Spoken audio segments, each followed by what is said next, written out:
Hey Tommy, Hey, what? you know what's better than one GTI? I don't know what. Two GTIs, which is exactly what we have today.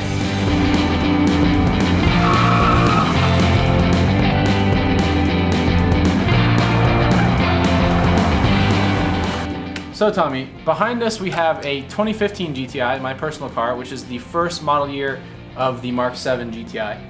And behind us on this side, we have a 2018 GTI, which is the first model year for the Mark 7.5, or the facelifted GTI. This is going to be an ultimate buyer's guide. So let's talk a little bit about the cars behind us. So what is this car? This is a 2015 GTI S, so the base model, and I have almost no options on it. I actually did a video on this car a few months ago that pretty much goes through all the options and stuff like that. So if you want to see that video, go ahead and click up here somewhere. We'll put a link in the description as well. And this is a 2018 Golf GTI SE. So this is the pretty much base spec GTI for 2015, the first year of the Mark 7, the S, and this is an SE, which is more of the midline trim for 2018. Right, so on the facelift here, let's start at the front because that's where I'm standing. There's a couple big important things from the front. First off is probably the most obvious thing, which is the headlights. Those are updated from the 2017 model year. They now feature these cool kind of red lines that curve up, whereas on the 2017, the line would just continue straight across here. Next up, the grille is slightly different. The shape is about the same, but it has a piano black finish, whereas mine is like a matte black finish. The Volkswagen logo is different. Mine is not flat surfaced like this. This houses the sensors for the forward collision monitoring system, so it has a flush face. And then the other big obvious thing up here in the front is these little vents down here where the fog lights are. The bumper itself is basically completely new for this model year, but I actually think it looks really good. I like what they've done with it.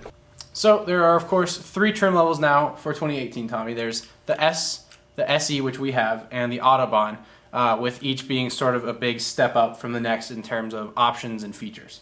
And that's in contrast to the Mark 7s, even through 2017, which started S, Sport trim, right? Mm-hmm. SC and Autobahn. Now on the current Mark 7, there's really 2 horsepower outputs available, right? Right. So the S comes standard with a 210 horsepower 2-liter 4-cylinder, and there's also a 220 horsepower, but you have to get something called Performance Pack. So go over what that gives you. So the Performance Pack gives you 3 big things. One is the horsepower upgrade, like you talked about. The second, and maybe the most important, is a mechanical limited slip differential in the front, which from what I hear is really fantastic. I haven't played around with one too much yet. I think in day-to-day driving you wouldn't notice that big of a difference, but on a track it's going to make a huge difference. In fact, Volkswagen said that on the Nürburgring it makes an 8-second difference per lap, just on its own. And then the last thing is you get the big brakes from a Golf R. Right, so how it used to work is you would get that depending on the trim in the previous generation Golf GTI, but like Michael's car is a 210 horsepower car. To get that 220 horsepower, you'd have to step up to the Sport at least. On the 2018 model, they all have 220 horsepower, right. And then the upper level trims get that mechanical VAQ limited slip diff, right? Right. The S model still has 220 horsepower and it still has the big brakes from the Golf R. However, it uses a brake modulating system to try and simulate a limited slip diff, right. Which works kind of well, but it's not as effective as a mechanical limited slip diff. Okay, so let's talk about the engine for a minute because it's basically the same engine between the 2 cars. It's a 2-liter 4-cylinder turbo. It makes, in this car, 220 horsepower. In my car, 210 horsepower. Regardless, it makes 258 pound-feet of torque. And then, of course, the only other difference between these 2 cars is that this is sending power to the front wheels through a 6-speed DSG dual-clutch transmission, whereas mine is sending power to the front wheels through a 6-speed manual transmission. This DSG is supposed to get 24 in the city, 32 on the highway for a combined total of 27, whereas my vehicle is actually exactly the same. Interestingly, the 2018 with the manual transmission gets 1 better MPG, which is a trend that we haven't really been seeing in cars with manual versus automatic transmissions. But if you want that extra 1 MPG, get the manual transmission. My vehicle has what Volkswagen called the Austin wheel. It's an 18-inch alloy, this big flush surface, polished aluminum. It looks really nice. But on this 2018, we have the Houston rim, which has kind of a similar shape right here, but then they've added this little black bit. Of course, it's one of those things that's really subjective. I actually like my wheels a little better. These aren't my favorite for some reason. I'm not sure exactly what it is, but they look a little cluttered to me. But it's just the new standard wheel for the 2018 model year. Now, the first thing you'll notice is that the taillights are updated. Mine has a slightly different look to it. The shape is still the same, but just the lights themselves are organized in a different way. And then again, the bumper is slightly different. This little black trim piece is a little longer. The bumper shape is slightly different. And then Tommy actually noticed this. The exhaust tips are a little bit bigger. Okay, so for pricing, there's a little bit of an increase for 2018, which would make sense. You know, typically when you get a new model year or facelift, prices increase a bit. So the 2017 started at $25,595. The 2018 model starts at $26,415. So a little bit of a bump. Yeah, about $900. Not huge, but a slight bump. Obviously, the Sport is no longer available on this car. That did cost $27,995. So it existed as kind of a nice in-between from the S to the SE, where you would get the performance upgrades, but none of really the luxury upgrades, and it was maybe the more sport-focused trim level. So then there's the SE, which in 2017 started at $30,890.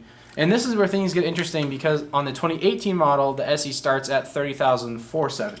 Right, and on 2018, that comes standard with the sunroof, but compared to 2017, which came standard with leather, that's the only option, by the way, in the 2018 entire lineup is leather on an SE, which is a $695 option. Right. So it's actually a little bit cheaper when compared to the 17, but you don't get that leather interior. Right, so basically a wash, maybe $100 more once you add the leather on this. Yeah. And then finally, of course, the Autobahn, which is the top loaded trim level. In 2017, that started at $34,095. And this year, 2018, it is $35,070. Right. So once again, a very slight increase, with about $1,000. Oh yeah, and finally, there is actually one more option, and that's transmissions. You can pay $1,100 to get a DSG, which is a direct shift gearbox, which is a 6-speed, and this car has it, whereas my car has the 6-speed manual gearbox. Yeah, so DSG is a 6-speed automatic dual clutch. Yep. And that's $1,100 on the new one. It was $1,100 on the old one. Okay, so we are here now inside my 2015 GTI. And the reason we're inside is because there's a couple updates to the interior of the car that we want to show you the difference from the 2015 to the 2018. Now, the biggest thing is this infotainment system.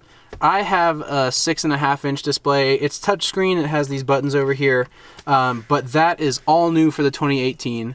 It has an 8-inch display now. It's still touchscreen, but it has a couple more features that my car didn't have. Now, in 2016, the next year after my car, they did update this once again to include Apple CarPlay, Android Auto, and some cool performance gauges. Other changes include this trim here is now piano black on the 2018 model, same as this trim. The steering wheel is actually the exact same. The gauge cluster is exactly the same. And inside here you have a USB and an aux cord rather than this weird proprietary Volkswagen plug that I have for an iPhone, and I don't even have an iPhone anymore. So that's how much I use that. Okay, so this is the 2018. It might be a little hard to tell because it is really similar to my car. The steering wheel, obviously, almost exactly the same. There's this kind of cool textile pattern right here, which is different. And of course, since this is the DSG, it has paddles, which is really fun.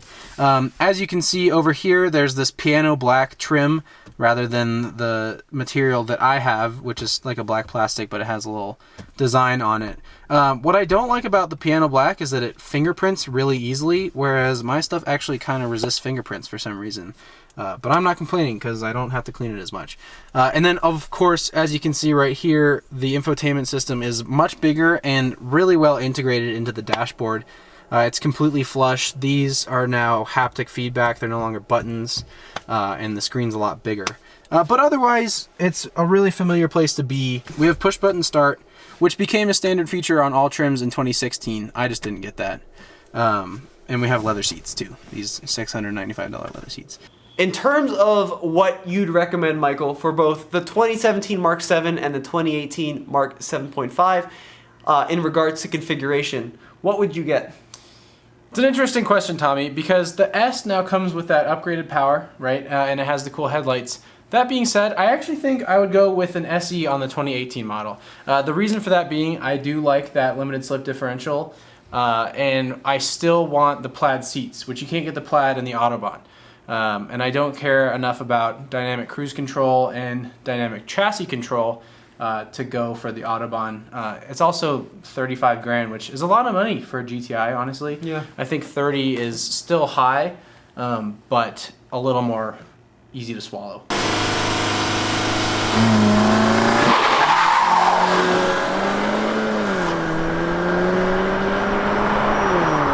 So if you're gonna get a GTI, or like right now, if you're watching in 2019, I'm sorry this doesn't apply to you, but if you're watching this, you know, December, November 2017, really you have two options. You can get a 2018, or you can look around and find a 2017. And you said you did some searching around, and what kind of deals did you find? I found some insane deals, Tommy. So I looked in Colorado and I looked in Washington, where I'm originally from. In Washington, it wasn't quite as big of a discount, but it was as much as $5,000 off sticker across the lineup range. So whether you're getting an S, a Sport, an SE, an Autobahn, about 5 grand off sticker price. So there were S's as low as 20 grand. Wow. Autobahns as low as 30, 31. Here in Colorado, it was even less expensive, up to $7,000 off MSRP. So dealers are really trying to move the 17s before the 18 gets here. So my recommendation is actually look around. If you don't mind the looks of the older vehicle, you know, if you're okay not having the sort of new bumper and new headlights, new taillights and all that, go for an outgoing 17 Autobahn. You'll get all the same features. You'll get the performance package, the limited slip differential, 220 horsepower, the same transmission options. You'll get all the convenience features. You'll get adaptive suspension even on the Autobahn outgoing, and you'll save 7 grand. So you could end up walking out the door for under 30 grand for a loaded GTI. Well, there's our top tips, our contrast of the Mark 7 and the Mark 7.5 Golf GTI. We hope you've enjoyed this video. Yeah, you know, it's really interesting to see how the Mark 7 has changed over its life cycle. This is sort of a mid-cycle refresh. We expect in maybe 2020, 2021 to be seeing the next generation Mark 8 Golf and then the GTI shortly after that. But, you know, I think the updates were good. I like the looks. The engine is still just as fun as it was. It doesn't feel a whole lot different, but it's a nice little refresh. Yep, and I still think the new wheels look better. Yeah, I'm not crazy about the new wheels. All right, guys, we'll see you next time. Have a good one. Bye.